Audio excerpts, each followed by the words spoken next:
Magandang araw sa inyo mga kapatid. Ito ang ikalawang lesson sa ating Discipleship 201. Ito ay ang bautismo sa tubig.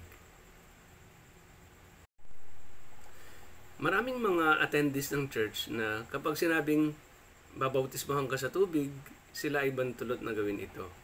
Ganun ka rin ba noon? Marahil marami sa atin ang hindi naunawaan ng kung ano ang kahulugan ng bautismo. O baka nga ikaw ay nagpabautismo at hindi mo rin naunawaan kung ano talagang ibig sabihin nito. Ito po yung ating topic ngayon. Ano-ano ba ang mga concept ng mga tao patungkol sa bautismo? Una, sinasabi nila na ang bautismo ay pagsali sa isang sekta o isang relihiyon. Ang iba naman ay ang bautismo ay nagbibigay ng kaligtasan. Ang iba naman ay ito daw ay nagdudulot ng pagbabago at hindi na dapat magkakasala kapag nabautismohan na. Yan ay mga magagandang concept o expectation patungkol sa bautismo. Ngunit may mas malalim pa na kahulugan ang salitang bautismo. Kung paanong ibinigay sa mga alagad ang Great Commission sa Matthew chapter 28 verses 19 to 20, ang sabi niya ay, "Go and make disciples of all nations." Ang task sa church ay malaman ng buong mundo na marinig ang gospel dahil ito ang magiging dahilan ng pagkakaroon ng kaligtasan ng buhay na walang hanggan ng mga tao. At bahagi ng Great Commission, kasama sa utos ang pagbabautismo sa lahat ng believer sa pangalan ng Ama, ng Anak at ng Holy Spirit. So, ano nga ba ang bautismo sa tubig?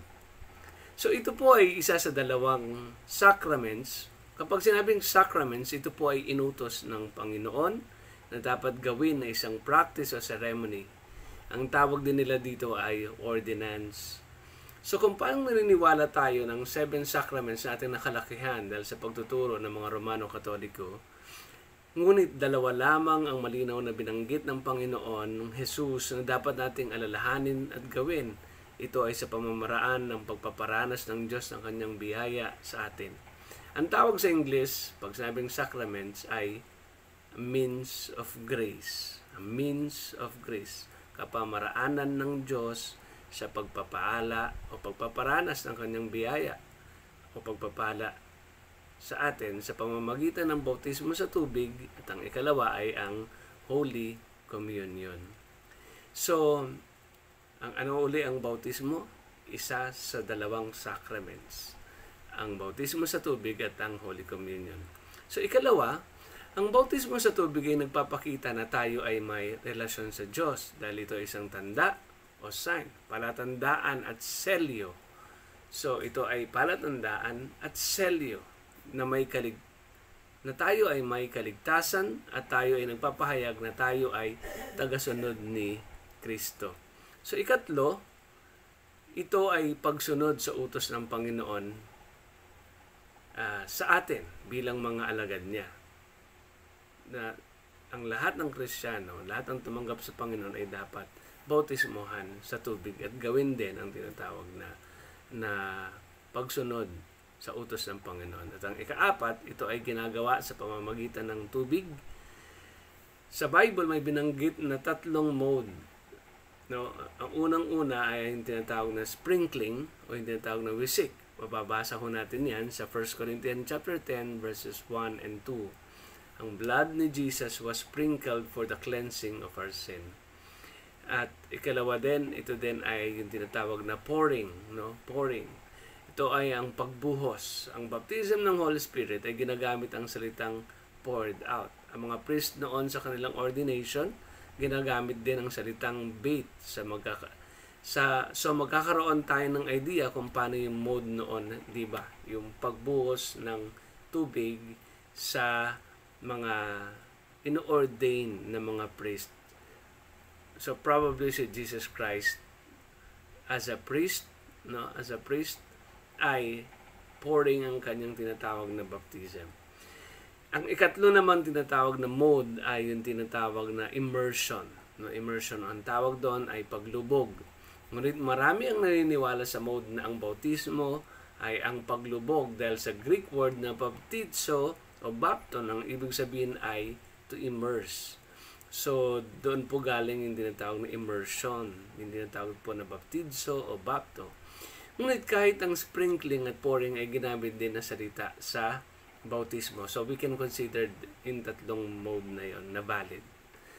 Now, sa Romans chapter 6, binanggit ang bautismo, ang paglubog ay may simbolo ng kamatayan ng ating lumang pagkatao, kamatayan sa kasalanan, at ang pag-angat naman ay muling pagkabuhay ng kasama si Kristo. So yun yung symbolism ng tinatawag na bautismo sa tubig. Sabi sa Romans chapter 6, don't you know that all of us who were baptized into Christ Jesus were baptized into His death? So yun tayo daw po ay nagpabaptize, ay tayo din po ay nabautismuhan katulad ng pagbautismo ng Panginoon sa tinatawag po na kanyang kamatayan. So we're baptized into His death. Tayo din daw po ay nabilang doon sa kamatayan ng Panginoong Hesus.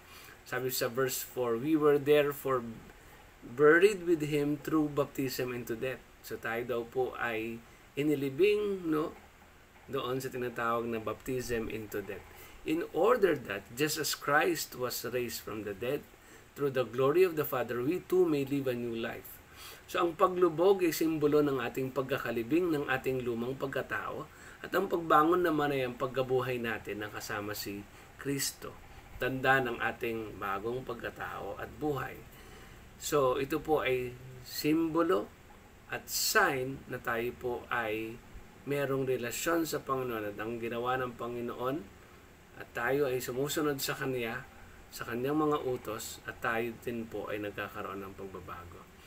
Tayo po ay binabautismohan sa pangalan ng Ama, ng Anak at ng Banal na Espiritu Santo. Ang baptism po ay outward sign, panlabas na tanda o marka, pagsunod sa salita ng Diyos. Hindi po ito requirement for salvation. Kahit meron po tayong nabasang verse na magkasama yung baptism at saka yung tinatawag na repentance. No, pero ang baptism ay hindi po requirement ng salvation. Kahit po yung nakapako sa krus ng Kalbaryo na kasama ng Panginoon, hindi nga siya nakapag-attend ng church, hindi rin siya nabautismohan. Kundi, ang bautismo ay bunga ng pagkakaroon ng kaligtasan. Nauuna muna na maligtas ang tao at nagde-decide siya na magpabaptize. Ito ay paglalagay ng tanda na ikaw ay kabilang sa mga tagasunod ni Kristo at naniniwala sa katuruan ng Bible at ng church na ito. So kung ayaw mong pabautismo at ikaw ay believer, ikaw ay nagdi-disobey doon sa kalooban ng Diyos. So kung ikaw ay believer at hindi pa baptized, dapat magpabaptize ka. Kasi yan ay tanda ng iyong public proclamation, ng iyong pananampalataya bilang ikaw ay tagasunod ni Kristo. Now, ano ba ang pinapaniwalaan ng church na kung saan ikaw ay magiging kabahagi at magiging kabilang sa church na ito? So una, ang Bread from Heaven ay naniniwala sa Diyos. Naniniwala tayo sa nag-iisang Diyos, nagmamanifest ng tatlong persona. Ang Diyos Ama, Diyos Anak, at ang Diyos Espiritu Santo. So maraming mga verses sa Bible na sila ay binabanggit. Wala sa Bible ang name na Trinity, ngunit ang kanyang essence ay makikita natin dahil sa pagbanggit ng Panginoong Hesus, mga propeta, at mga disciples po ng Panginoon. Mababasa po natin yan sa Bible. Wala lang yung word na Trinity, but it describe no, yung Trinity doon sa mga katotohanan doon sa talata na mababasa po natin sa Bible. So naniniwala tayo sa Diyos na may tatlong persona. Now, ang paniniwala natin kay Jesus Christ, siya ay tao, at the same time, siya din ay fully God. So, Diyos at tao. Diyos na nagkatawang tao. Pinanganak bilang tao. Nagpakababa, nagsakripisyo para ibigay ang kanyang buhay upang ang tao o tayo ay magkaroon ng kapatawaran ng kasalanan. At may balik ang relasyon sa Diyos, bunga ng pagsuway ni Adam and Eve na nagdulot ng pagkahiwalay sa Diyos. Sa pamamagitan nito, through faith, sa pamamagitan ng pananampalataya kay Christ, ang tao ay tatanggap ng buhay na walang hanggan at ginawa ng Diyos yan dahil sa pagmamahal niya sa atin. Yung paniniwala natin kay Jesus, siya ang daan patungo sa buhay na walang hanggan, patungo sa Ama, patungo sa Diyos. Walang ibang daan, siya lang. Naniniwala din tayo ng Banal na Espiritu Santo. Ang tawag sa Kanya ay ikatlong persona. Siya ay distinct, ibig sabihin iba, no? Meron siyang distinct person sa Ama at sa Anak. Ang Holy Spirit hindi siya ang Ama, ang Holy Spirit hindi rin siya ang Anak. Ang tawag sa Kanya ay Holy Spirit. Ngunit co-equal, kapantay sa pagka-Diyos Ama at pagka-Diyos sa Ama at sa Anak. So, co-equal siya. Pag tinanong natin, ang Banal na Espiritu Santo ba ay Diyos? Ang sagot natin ay yes. Because in the Scripture, makikita po natin yung attributes ng Diyos sa Kanya. Ang tawag sa Kanya ay eternal. So, that is one of the attributes of God. He stays with the believers, guiding and comforting God's people. Yun yung essence ng God with us. So, through the Holy Spirit, the God with us. So, He is person because in the Scripture, He thinks, He decides, He teaches, He speaks, He guides, He comforts, no? Siya yung comforter natin eh. So, yun yung patungkol sa Banal na Espiritu Santo. At naniniwala rin tayo na ang paniniwala natin sa salvation ay salvation by grace. Ang salvation ay hindi sa ating mga sarili nanggaling, hindi sa ating sariling desisyon, hindi sa ating mga gawa, kundi ito ay bunga ng biyaya ng Diyos.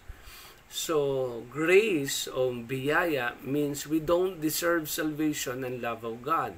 But still, it was given to us. Hindi man tayo karapat-dapat, pero binigyan tayo ng Diyos ng buhay na walang hanggan because of His grace.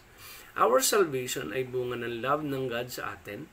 Pinadala niya ang kanyang bugtong na anak upang bayaran ang ating mga kasalanan. At tayo ay muling ipagkasundo sa Diyos upang kanyang maging anak at makasama sa pangwalang hanggang buhay. So we are saved by grace. Then, patungkol din sa Scripture or the Bible, naniniwala tayo dito sa church, ito po ay salita ng Diyos. Hindi lang siya contain ng Word of God, kundi anuman ang nakasulat sa Bible ay salita ng Diyos. It is inspired, no? It was intended to be written for us to have knowledge and understand the message and the meaning of the Scripture and understand the gospel. Mahalaga yung tinatawag na pangunawa sa gospel, yung ginawa ng Panginoong Hesus sa krus ng Kalbaryo para sa ating mga kasalanan upang tayo magkaroon ng buhay na walang hanggan. 66 lang ang acknowledge ng mga kasamang book sa Bible, 39 sa Old Testament and 27 sa New Testament. Then, ang church po ay hindi po yung building o structure, kundi ang church po ay mga believers o congregation of baptized members or believers of God's covenant people. So ito po ay binubuo ng mga Christian, ng mga nag-confess ng kanilang kasalanan, nagpahayag din ng kanilang pananampalataya sa Panginoon sa pamamagitan ng bautismo sa tubig. So the church symbolized as the body of Christ. Ang tawag sa church ay body of Christ. Ang tawag din ay the bride of Christ, temple of the Holy Spirit. So, ang ating church government ay Presbyterian, ibig sabihin ruled by elders, hindi lang po ng pastor, kundi ng mga elders. So, we have consistory composed of elders, deacons, and pastor who manages the church affairs. So, yun po. At ang task po ng church, yung tinatawag po ng Great Commission, na mababasa po natin yan sa Matthew chapter 28 verses 19 up to 20. At ang vision ng church ay patungkol po sa church planting. No? So, yun po yung design ng church natin. Later on, mag-church planting po tayo at magiging kabahagi po tayo ng pagtatayo ng mga gawain po ng Panginoon. Now, sino-sino ang mga dapat bautismohan? Yung mga nakarinig ng Ebanghelyo at pinaniwalaan ito, mababasa po natin sa Acts chapter 2 verse 38. Yun eunuch po, no, nagpahayag ng pananampalataya at nagbabaptize. sa alagad. So, ikalawa yung mga nagsisi sa kanilang mga kasalanan. So, kung ikaw ay nagsisi sa iyong mga kasalanan at ikaw ay nagpahayag ng pagsunod sa Panginoon, maari kang bautismuhan sa tubig. Ikatlo, sa makatuwid, mga nananampalataya sa Panginoong Hesus. So, kung ikaw ay believer ng Panginoon, dapat ikaw ay magpabautismo sa tubig. Ito naman ay group discussion. So, sa ating tinatawag na Lesson 201, ito po ay part ng tinatawag po na discussion po natin. Unang-una, ano ang ibig sabihin ng bautismo sa tubig ayon sa iyong pagkaunawa? So, yun po yung unang tanong sa atin. Ikalawa, ang bautismo ba ay nagbibigay ng kaligtasan sa atin? Ikatlo, ano ang simbolo ng bautismo sa tubig? Ikaapat, maari ba na hindi magbabautismo ang isang believer o mananampalataya? At last, anong ibig sabihin kung ang isang believer ay ayaw magpabautismo?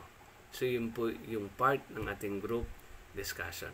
Magandang araw po sa inyo mga kapatid. God bless po.